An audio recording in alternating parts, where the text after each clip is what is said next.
வணக்கம் and welcome to delight cinemas. இன்னைக்கான இந்த அப்டேட்ஸ் வீடியோவில் ஃபஸ்ட்டு நம்ம பார்க்க போகிற அப்டேட் எந்த படத்தை பற்றி அப்படின்னு பார்த்தீங்கன்னா, ஆக்டர் கார்த்தி இப்போ நடிச்சிட்டு இருக்கிற சர்தார் 2.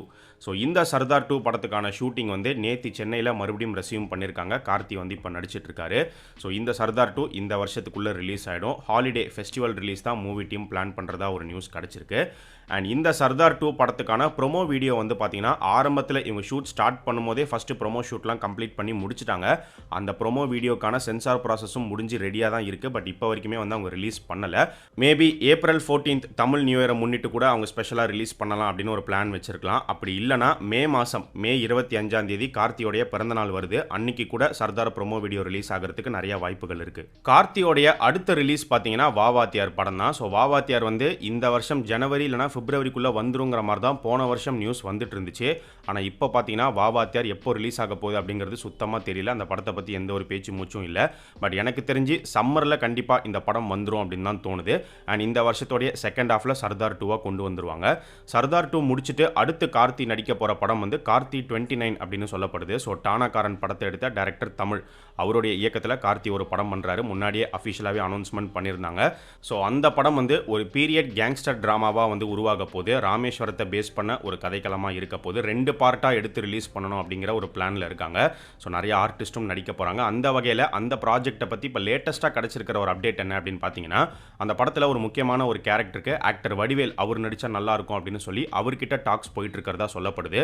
ஸோ வடிவேல் இந்த ப்ராஜெக்ட்குள்ளே வரத்துக்கும் நிறைய வாய்ப்புகள் இருக்குது. கார்த்தி 29 ப்ராஜெக்ட் ஸ்டார்ட் பண்ண போகிறாங்க. ஓகே, கைதி 2 என்னாச்சு ப்ரோ அப்படின்னு கேட்டிங்கன்னா, ஒன்று ஆக்டர் கார்த்தி வந்து கார்த்தி 29 ப்ராஜெக்டை முடிச்சு கொடுத்துட்டு அதுக்கப்புறமா கைதி 2 வந்து ஸ்டார்ட் பண்ணலாம். அப்படி இல்லைனா ஒரு பக்கம் கைதி 2 இன்னொரு பக்கம் கார்த்தி 29 அப்படின்னு சொல்லி பேரலாக 2 ப்ராஜெக்ட்டுமே அட் அ டைமில் ஸ்டார்ட் பண்ணி போகிறதுக்கும் வாய்ப்புகள் இருக்குது.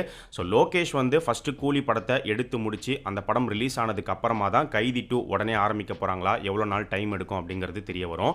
ஏன்னா கூலி இன்னும் ரிலீஸ் டேட் வந்து கன்ஃபார்ம் பண்ணாமல் இருக்காங்க. அவங்க படத்தை ரிலீஸ் பண்ணி முடிச்சுட்டு அதுக்கப்புறமா கைதி 2க்கு ஒரு ப்ரீ ப்ரொடக்ஷன் ஒர்க் வந்து தேவைப்படும். அதுக்கப்புறம் தான் ஷூட்டிங் போவாங்க.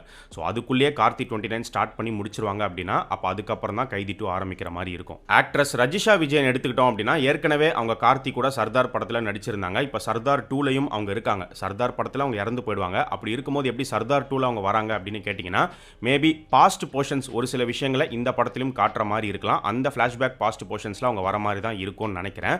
ஸோ சர்தார் 2 தாண்டி கைதி 2லையும் ரஜிஷா விஜயன் ஒரு கேரக்டர் ப்ளே பண்ண போகிறாங்க அப்படிங்கிற ஒரு நியூஸ் வந்து வந்துட்டு இருக்கு. ஆனால் அது என்ன மாதிரியான கேரக்டர், அவருடைய ஒய்ஃப் கேரக்டராக வராங்களா இல்லை கம்ப்ளீட்டாக வேற ஒரு கேரக்டரா அப்படிங்கிறது தெரியல. ஆக்டர் சூர்யா எடுத்துக்கிட்டோம் அப்படின்னா, அடுத்து அவருக்கு ரிலீஸ் ஆக போகிற படம் ரெட்ரோ மே 1 வருது. ஸோ இன்னைக்கு பார்த்தீங்கன்னா ஸ்டோன் பெஞ்ச் வந்து ஒரு அஃபிஷியல் அப்டேட் கொடுத்துருக்காங்க. பொதுவாக ஒரு படத்தோடைய பிடிஎஸ் பிஹைண்ட் த சீன்ஸில் என்னென்ன சம்பவங்கள்லாம் நடந்துச்சு அப்படிங்கிறத பார்த்தீங்கன்னா, படத்தோடைய ரிலீஸ் கிட்ட இன்டர்வியூஸ் கொடுக்கும் போது தான் எல்லாருமே வந்து ஷேர் பண்ணுவாங்க. ஷூட்டிங் ஸ்பாட்டில் இப்படி நடந்தது அப்படி நடந்தது அப்படின்னு. பட் ரெட்ரோ டீம் வந்து இதையே வந்து ஒரு ப்ரொமோஷனாக பயன்படுத்தலாம் அப்படின்னு சொல்லி என்ன பிளான் பண்ணியிருக்காங்க அப்படின்னா, இப்போலேருந்து படத்தோடைய ரிலீஸ் வரைக்கும் ஒவ்வொரு வாரமும் இந்த படத்தோடைய பிடிஎஸ் ஸ்டோரிஸை வந்து ஒரு காமிக் ஸ்ட்ரிப் மாதிரி ஒரு காமிக் ஸ்டோரி டெம்ப்ளேட்டில் வந்து ஒவ்வொரு வாரமும் ரிலீஸ் பண்ணிட்டே வரலாம் அப்படிங்கிற ஒரு பிளான் வச்சிருக்காங்க. ஸோ அதை தான் வந்து இன்னைக்கு அஃபிஷியலாக அனௌன்ஸ் பண்ணியிருக்காங்க. இந்த வாரத்திலிருந்து அதை ஸ்டார்ட் பண்ணுறாங்களா இல்லை அடுத்த வாரத்திலிருந்து ஸ்டார்ட் பண்ண போகிறாங்களா அப்படிங்கிறது தெரியல. ஸோ இன்ட்ரெஸ்டிங்காக இருக்கும் அப்படின்னு நினைக்கிறேன். அண்ட் அது மட்டும் இல்லாமல் இந்த படத்தோடைய ஃபர்ஸ்ட் சிங்கிளை பொறுத்த வரைக்கும் ஏற்கனவே நம்ம சொன்னதான், இந்த மாதம் பிப்ரவரி 13 இல்லை 14 வரத்துக்கு வாய்ப்புகள் இருக்குது. ஒருவேளை மிஸ் ஆச்சுன்னா மார்ச் மாதம் தான் ரிலீஸ் பண்ணுற மாதிரி இருக்கும். இந்த ரெட்ரோ படம் தியேட்டர்ஸில் ரிலீஸ் ஆகி 8 வாரத்துக்கு அப்புறம் தான் ஓடிடியில் வர மாதிரி இருக்கும். 8 வீக் ரூல் தான் இவங்க சைன் பண்ணியிருக்காங்க அப்படின்னு சொல்லப்படுது. ஸோ இதை வச்சு பார்த்தோம் அப்படின்னா இந்த ரெட்ரோ படத்தை வந்து இவங்க பேன் இண்டியா ரிலீஸ் தான் பிளான் பண்ணிட்டு இருக்காங்க. ஸோ நார்த்தில் போய் ப்ரொமோட் பண்ணி அந்த படத்தை நிறைய தியேட்டரில் ரிலீஸ் பண்ணணும் அப்படிங்கிற ஒரு பிளான் வச்சிருக்காங்க போல. ஸோ இதே மாதிரி தான் கங்குவாக்கும் பண்ணாங்க. பட் கங்குவா பெருசாக ஒர்க் அவுட் ஆகலை. இந்த ரெட்ரோ படம் ஒர்க் அவுட் ஆகும் அப்படின்னு நினைக்கிறேன். அண்ட் இந்த வருஷம் பார்த்தீங்கன்னா ஆக்டர் சூர்யாவுக்கு வந்து இப்போ ஃபர்ஸ்ட் ஹாஃபில் ரெட்ரோ வரப்போகுது, செகண்ட் ஹாஃபில் சூர்யா 45 வரப்போகுது. இது இல்லாமல் இந்த பிப்ரவரி மாதம் அவருடைய வாரணமாயிரம் படம் வந்து தெலுங்குல ரீரிலீஸ் பண்ணுறாங்க வேலண்டைன்ஸ் டே ஸ்பெஷலாக. அதே மாதிரி அவருடைய அஞ்சான் படம் வந்து பார்த்தீங்கன்னா இந்த வருஷம் ரீஎடிட் பண்ணி மறுபடியும் ரீரிலீஸ் பண்ணுற மாதிரி ஒரு பிளான் போயிட்டு இருக்கு. அஞ்சான் வந்து ஆகஸ்ட் மாதம் ரிலீஸ் ஆச்சு. ஸோ இந்த வருஷம் ஆகஸ்ட்டில் அஞ்சான் ரீரிலீஸ் எதிர்பார்க்கலாம். எஸ்கே இப்போ நடிச்சிட்டு இருக்கிற படம் பராசக்தி. இந்த படத்துக்கான ஷூட்டிங் வந்து இப்போ பார்த்தீங்கன்னா சிதம்பரத்தில் இருக்கக்கூடிய அண்ணாமலை யூனிவர்சிட்டி அங்கே தான் ஷூட் போயிட்டு இருக்கு. ஸோ அத்தர்வா, எஸ்கே, ஸ்ரீலீலா இவங்களுடைய போர்ஷன்ஸ் தான் வந்து எடுத்துட்டு இருக்காங்க. ஸோ இந்த ஷெட்யூல் வந்து இந்த வாரம் எண்டு வரைக்கும் போகுங்கிற மாதிரி சொல்லப்படுது. அண்ட் இந்த பராசக்தி படத்தை பற்றி நடுவில் ஒரு ரூமரும் வந்துருந்துச்சு. இந்த படத்தில் வந்து மலையாளம் ஆக்டரான உன்னி முகுந்தன் அவர் வந்து ஒரு முக்கியமான கேரக்டர் ப்ளே பண்ண போகிறாரு அப்படின்னு. இப்போதைக்கு அந்த நியூஸ் வந்து ரூமராகவே தான் இருக்குது. அது கன்ஃபார்ம்டா அப்படிங்கிறது தெரியல. போக போக நமக்கு தெரிய வரும். டைரக்டர் போய ராஜப்பட்டி ஸ்ரீனுவோடைய இயக்கத்தில் நம்ம பாலையா நடித்து ரிலீஸ் ஆன படம் அக்கண்டா. அக்கண்டா வந்து பார்த்தீங்கன்னா மிகப்பெரிய வெற்றி அடைஞ்சு இப்போ பார்ட் 2 வந்து ஷூட்டிங்கே வந்து போயிட்டுருக்கு. ஸோ இந்த அக்கண்டா பார்ட் 2 வந்து இந்த வருஷம் செப்டம்பர் 25 தேட்டர்ஸில் ரிலீஸ் ஆக போகுது. இப்போ கரண்டாக பார்த்தீங்கன்னா ஆக்ஷன் சீக்வன்ஸ் வந்து எடுத்துகிட்டு இருக்காங்க. இந்த படத்தில் ஆக்டர் ஆதி அவர் வந்து இப்போ ஷூட்டிங்கில் ஜாயின் பண்ணியிருக்காரு. ஒரு முக்கியமான ரோல் ப்ளே பண்ணுறதா சொல்லப்படுது. அவர் தான் வில்லன்னு சொல்கிறாங்க, பட் கன்ஃபார்ம்டான்னு தெரியல. பட் ஒரு முக்கியமான ஒரு கேரக்டரில் அவர் நடிக்கிறாரு. அண்ட் ஆதி எடுத்துக்கிட்டோம் அப்படின்னா இந்த மாதம் அவர் நடிச்சிருக்கிற சப்தம் படம் தேட்டர்ஸில் வந்து ரிலீஸ் ஆக போகுது. ஈரம் காம்போ திரும்ப வந்திருக்காங்க. ஸோ நல்ல ஒரு ஹாரர் படமாக இருக்கும்னு நினைக்கிறேன்.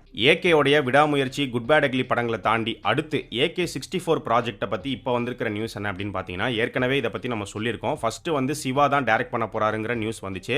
அதுக்கப்புறமா சிவா இல்லை விஷ்ணுவர்தன் டைரக்ட் பண்ணுறதுக்கு வாய்ப்புகள் இருக்குது அப்படின்னு சொல்லப்பட்டுச்சு. இப்போ வர நியூஸும் என்ன அப்படின்னு பார்த்தீங்கன்னா, விஷ்ணுவர்தன் AK இந்த காம்போ AK64 நடக்கிறதுக்கு நிறையவே பாசிபிலிட்டிஸ் இருக்குங்கிற மாதிரி தான் நியூஸ் வந்துட்டு இருக்கு. ஸோ இந்த காம்போ நடந்துச்சுன்னா வேற லெவலில் இருக்கும். ஃபேன்ஸும் வந்து பயங்கர ஹாப்பி ஆயிடுவாங்க. ஆனால் சிவாவும் இன்னும் லிஸ்ட்டில் தான் வந்து இருக்கார். ஃபைனலாக அது ஏகேவுடைய காலாக தான் இருக்க போது, யார் வந்து AK64 டைரக்ட் பண்ணணும் அப்படின்னு. ஏகேவை வச்சு அடுத்தடுத்து டைரக்ட் பண்ண போகிற டேரக்டர்ஸ் லிஸ்ட்டை பற்றி ஒரு வீடியோவில் வந்து நம்ம சொல்லியிருந்தோம். அதில் ஒரு பெரிய டேரக்டரும் இருக்கார். அவர் யாருங்கிறத அடுத்த வீடியோவில் சொல்கிறோங்கிற மாதிரி சொல்லியிருந்தோம். அந்த டேரக்டர் யார் அப்படின்னு பார்த்தீங்கன்னா பிரசாந்த் நீல் தான். ஸோ நடுவில் ஒரு சில நியூஸ்லாம் வந்துருந்துச்சு, நீங்கள் பார்த்துருப்பீங்கன்னு நினைக்கிறேன். பிரசாந்த் நீல் AK காம்போ கன்ஃபார்மாக நடக்க போகுது அப்படிங்கிற மாதிரிலாம் நியூஸ் வந்துருந்துச்சு. ஆக்சுவலாக என்ன நடந்திருக்கு அப்படின்னு பார்த்தீங்கன்னா, உண்மையிலேயே பிரசாந்த் நீல் AK இவங்க ரெண்டு பேரும் மீட் பண்ணியிருக்காங்க. இவங்களுக்குள்ள டிஸ்கஷன்ஸ்லாம் நடந்திருக்கு அப்படிங்கிற மாதிரி தான் நியூஸ் வந்திருக்கு. ஆனால் அதுக்குன்னு கன்ஃபார்மாக இவங்க படம் பண்ணிடுவாங்களா அப்படின்னு கேட்டிங்கன்னா அது வந்து சொல்லிட முடியாது.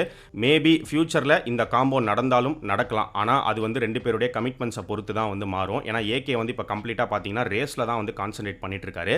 அதே மாதிரி இன்னொரு பக்கம் பிரசாந்த் நீலுக்கும் பேக் டு பேக் லைனப்ஸ் இருக்கு. ஸோ இதுக்கு நடுவில் ஒன்றே உங்களுடைய ப்ராஜெக்ட் ரெண்டு பேருக்கும் டைம் கிடச்சி இவங்க ரெண்டு பேரும் சேர்ந்து ஒரு படம் பண்ணணும்.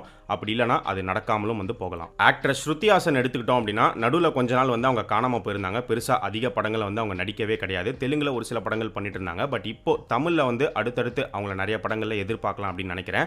ஏற்கனவே சூப்பர் ஸ்டார் கூட சேர்ந்து கூலி படத்தில் நடிச்சிட்டு இருக்காங்க. இப்போ அடுத்து பார்த்தீங்கன்னா ராஜ்குமார் பெரியசாமி இயக்கத்தில் தனுஷ் நடிக்க போகிற D55 அந்த ப்ராஜெக்ட்லையுமே ஸ்ருதி ஹாசன் வந்து ஃபீமேல் லீடாக ப்ளே பண்ணுறதுக்கு நிறைய வாய்ப்புகள் இருக்குது அப்படின்னு சொல்லப்படுது.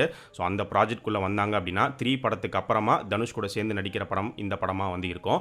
அண்ட் அது மட்டும் இல்லாமல் இப்போ தளபதி விஜய் நடிச்சிட்டு இருக்கிற ஜனநாயகன் அந்த படத்தில் பூஜா ஹெக்டே தான் வந்து ஹீரோயின். பட் ஸ்ருதி ஹாசன் வந்து ஒரு முக்கியமான ஒரு கேரக்டர் ப்ளே பண்ண போகிறாங்க அப்படிங்கிற ஒரு நியூஸ் கிடச்சிருக்கு. ஸோ இது எல்லாமே தான் இன்னைக்கான அப்டேட்ஸ். இதே மாதிரி நிறைய இன்ட்ரெஸ்டிங்கான அப்டேட்ஸை அடுத்த அப்டேட் வீடியோவில் நம்ம பார்க்கலாம். நம்ம சேனலுக்கு நீங்கள் புதுசாக இருந்தீங்கன்னா சேனலை சப்ஸ்கிரைப் பண்ணி சப்போர்ட் பண்ணுங்கள். அண்ட் நம்ம டிலைட் சினிமாஸ் சேனலோடைய சோஷியல் மீடியா பேஜஸ்க்கான லிங்க் வந்து பார்த்தீங்கன்னா டிஸ்கிரிப்ஷனில் கீழே கொடுத்துருக்கோம். இன்னும் ஃபாலோ பண்ணாதவங்க மிஸ் பண்ணாமல் போய் ஃபாலோ பண்ணுங்கள்.